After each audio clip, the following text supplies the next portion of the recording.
I'll be right back. I have to go do the crap in YouTube again.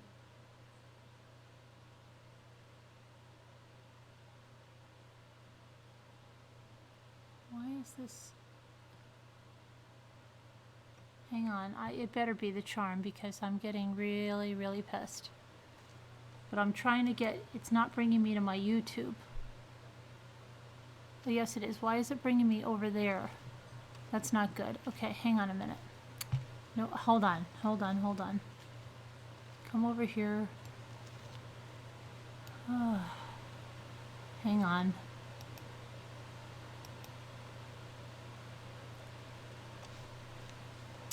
Part 3, we got that.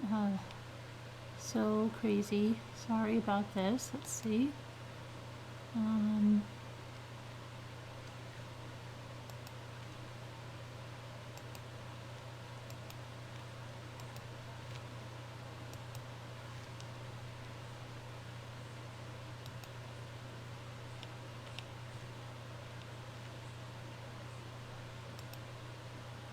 going to upload the right thumbnail.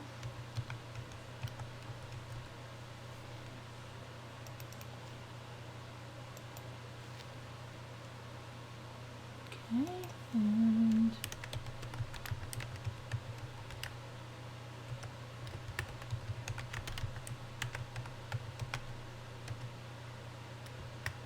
okay, that's I'm going to do that. I'm not going to get too overzealous, and let's just hope that we have that. Put our thing over there. Okay, put that. Okay, so you're all there. Now I'm going to go back. We don't have the, okay, we were right here. I'm going to do this again. Okay. In April of 2019, a timestamp. I'm watching so carefully now that when the DSB account was nearing its maximum limit, Dulos received a wire in for $149,500 from Snap Advance Cash Advance, a merchant cash advance company based in Utah. Also during the above referenced time, Dulos received 3 insurance checks from Chubb Insurance Company totaling $193,610.64. All 3 checks were payable to Fotis and Jennifer Dulos. Bank records indicated that all 3 checks were deposited into a joint checking account held at the People's United Bank and that Jennifer did not sign the back of any of the 3 checks. Following each deposit, the funds were immediately withdrawn by means of either a withdrawal slip or a check made possible to Fotis Dulos. All of the above funds were transferred to Dulos' personal account, some of which was then transferred to the 4 Group, Inc. business account. No indication was found that any portion of the above proceeds designated by Chubb Insurance Company were ever distributed to Jennifer. The above advances made up approximately 71% of the overall deposits going into the 4 Group, Inc. account for the period of 4/1/2018 through 5/31/2019, totaling approximately $3.5 million. The 4 Group business checking account held at People's United Bank for the period referenced above had a beginning balance of approximately $277,000, to which an additional $3.5 million was deposited, allowing an approximately $3.7 million in withdrawals. Out of the $3.7 million in withdrawals, $1.8 million consisted of checks payable to Fotis Dulos. It appears as the above reference period progressed, Dulos' debt increased significantly. At the time, his ability to support his business through line advances diminished, causing him to seek other means of funding his business, such as through the Snap Advanced wire in April 2019. Also in March, April, and May of 2019, Dulos was not making the interest payments on the loan with People's United Bank, and the bank was advancing the remaining minor balance to make the payments due. Refer to the chart on the following page for a visual representation of the above information.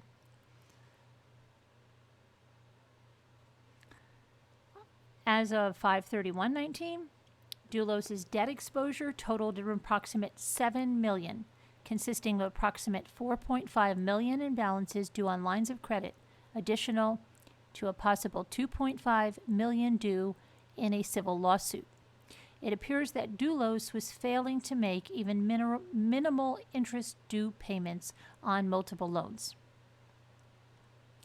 Each of the 5 Dulos children had a trust fund established by Gloria Farber and her late husband, Hillard Farber. The total amount of these trusts was more than $2 million.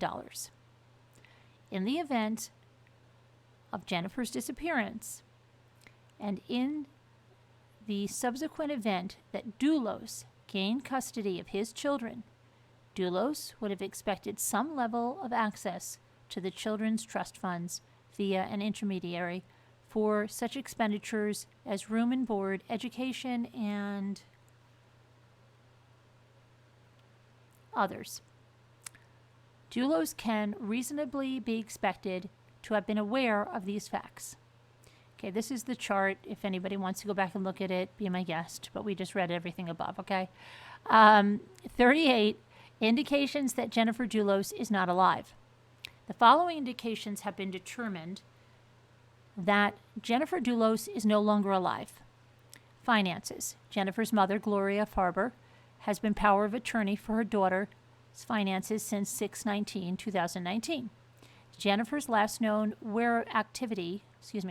financial activity was a check written by Jennifer on 5/23/2019. The last known activity on Jennifer Dulos' checking account was 5/23/2019. There has been no subsequent activity on any of her known accounts since that date. Detectives have checked with Jennifer's cellular carrier, Verizon Wireless, who has reported no activity on her cell phone since 5/24/2019. Detectives have remained in regular contact with Jennifer's family and close friends, none of whom have seen or heard of her since 5/24/2019. No information has come to light from area medical centers that Jennifer received any in-person treatment subsequent to 5/24/2019. There has been no account holder initiated billing or filing activity with her insurance carrier subsequent to 5/24/2019. Law enforcement agencies throughout Connecticut and the surrounding states have been contacted. Law enforcement databases, Collect, NCIC, NamUs have been accessed and checked. Numerous physical searches have been conducted to the New Canaan and Farmington areas, and several media outlets have broadcast news stories outlining this case. To date, the whereabouts of Jennifer Dulos is unknown. 39. Office of the Chief Medical Examiner.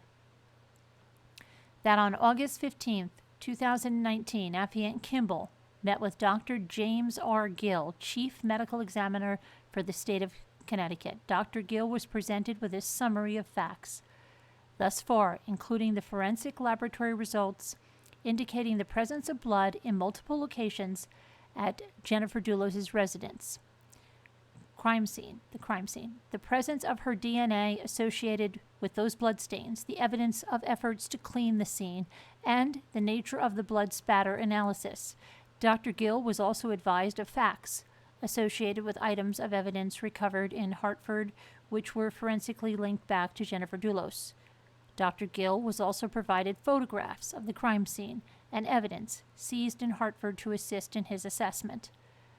Following the consideration of the above facts and circumstances, Dr. Gill indicated that based upon the facts of the investigation, the degree of blood loss, as well as other factors, he was prepared to state that Jennifer Dulos had sustained an injury or multiple injuries which he would consider non-survivable without medical intervention.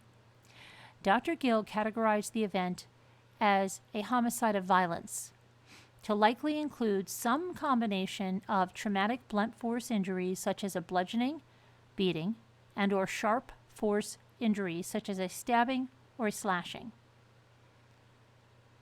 Use of